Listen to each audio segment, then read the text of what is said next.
Hello friends, हमने पिछले भागों में आपको विभिन्न प्रकार के शेप के बारे में बताया था। त्रिभुज के बारे में, त्रिभुज के प्रकार के बारे में, फिर बताया था चतुर्भुज के बारे में, चतुर्भुज के प्रकार के बारे में। उस चतुर्भुज के प्रकार के से ही आगे हम ये देखते हैं, ये जो रेक्टेंगल है और ये दूसरी तरफ बना है ये वर्ग। हालांकि ये भी हमने आपको बताए थे, क्योंकि ये भी चतुर्भुज है, ये भी चतुर्भुज है, तो आएंगे तो उसी जाति में। इनको कहते हैं क्वाड्रिलेटरल। चूंकि इनकी अलग अलग विशेषताएं हैं, जैसे इनके सारे एंगल 90 डिग्री होते हैं, आमने सामने की साइड से इक्वल और पैरेलल होती हैं।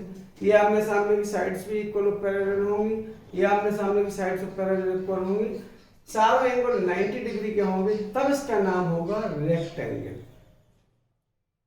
नाम इसका रेक्टेंगल है। हिंदी में हम इसको कहते हैं आयत, हिंदी में ऐसे भी कहते हैं।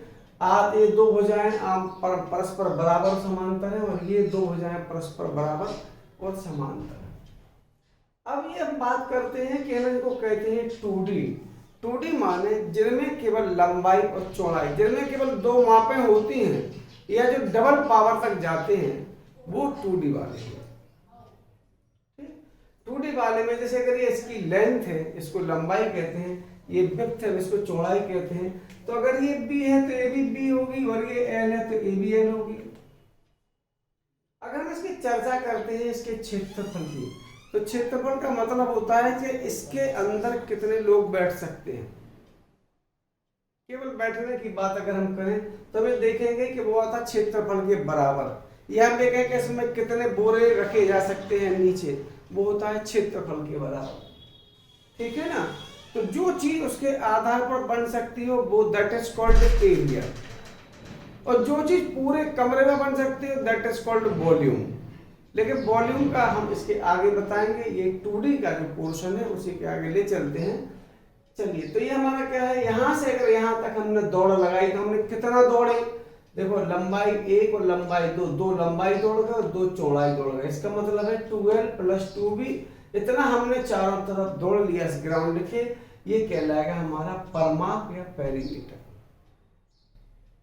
ठीक। और इसके अंदर कितना सामान रखा जा सकता है, कितने बैग रखे जा सकते हैं, कितने डिब्बे रखे जा सकते हैं, इसके बेस पर that is called area. Area आता है L × BC। ठीक है। लेकिन एक चीज अपन देखें, चूंकि it is 2 dimensional so its volume can not be found. ये 2D है। 2D माने केवल इसका फर्श है, तो फर्श का वॉल्यूम हम नहीं निकाल सकते। क्लियर। ऐसे ही हम आगे चलते हैं। अगला एक चैप्टर है, ये मतलब ये अगला पार्ट है, ये स्क्वायर।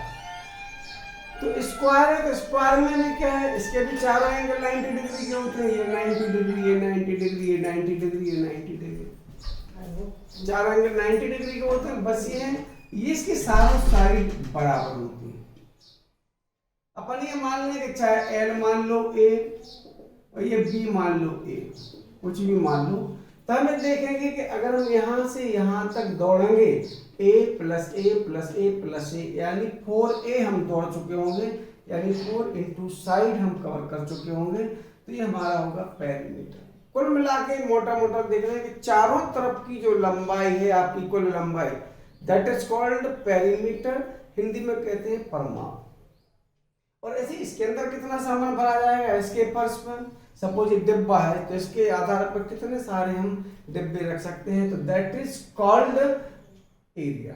तो एरिया कितना होगा, ये L × B अपन लेके चले, तो ये L भी है, B भी है, तो A × A स्क्वायर, तो इसको कहते हैं साइड स्क्वायर। ये भी 2D है, इसलिए इसका भी वॉल्यूम हम नहीं निकाल सकते हैं।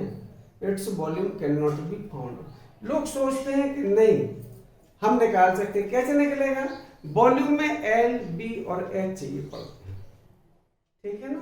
तो ये था छोटा सा टॉपिक जो रेक्टेंगल और स्क्वायर को लेकर चलते हैं। हम अगले टॉपिक में आपको बताएंगे इनके 3D।